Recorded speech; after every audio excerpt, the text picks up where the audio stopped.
All right, this is the manual pan tilt system.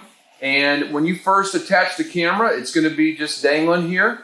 The little screw on the bottom here will attach the camera to that little mount that's on the top of the end zone tower. Now, to assemble the connections here, one of the things you're going to have is this wire that's going to come down, and that's going to go down to the very bottom to the controls. And as you can see here, when I pull down on the bottom, it's going to lift that camera up and hold it steady and then go up and down. So there's the tilt aspect of it. Now, the wire harness that you're going to have, it's going to attach on this other little silver ring here. So I'm just going to clip that on. That's going to fit in there. And again, similar to the other system we have, the weight is going to be held by that, the cable harness. You're going to have the HDMI and the multi-port on the Sony. And again, I'm going to open up the Sony camera on the left-hand side. And there's going to be that little flap that comes down. And then I'm going to fit this HDMI port inside. And that's going to be in there, inserted. And it's okay if it's a circle like this. It kind of helps the pressure. You could also bend it over and leave it there. But again, there's no weight really on this cable, this wire here. On the back side of the Sony is where I'm going to put the multi-port.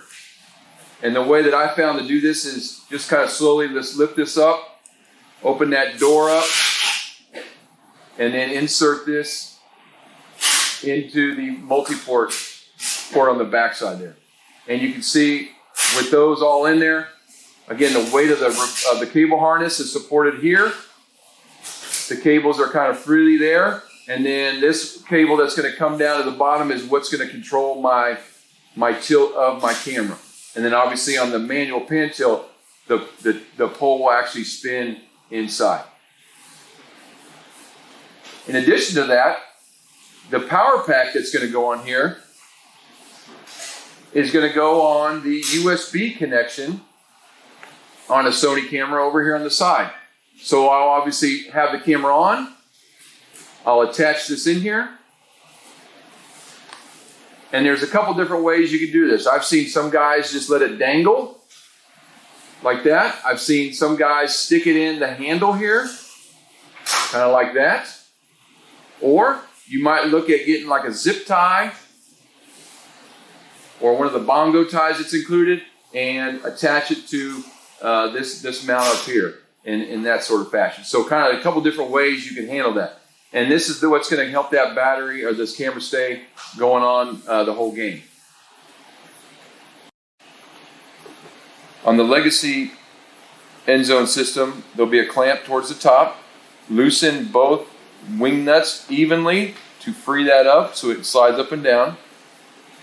On the other side is going to be a female screw hole there, and you'll put the male end of this rod that comes in the bag, and that will screw in to hold your monitor. So the monitor could be straight on, it could be to your right, it could be to your left. That's going to be your preference. I like having mine on the right side of myself, so I'm going to have the bracket like this and tighten down again evenly, one side rotation at a time to evenly pinch that bracket together. Now that it's stationary, then I'm going to take that little rod, screw this onto the end. And I'll just take this and screw it on.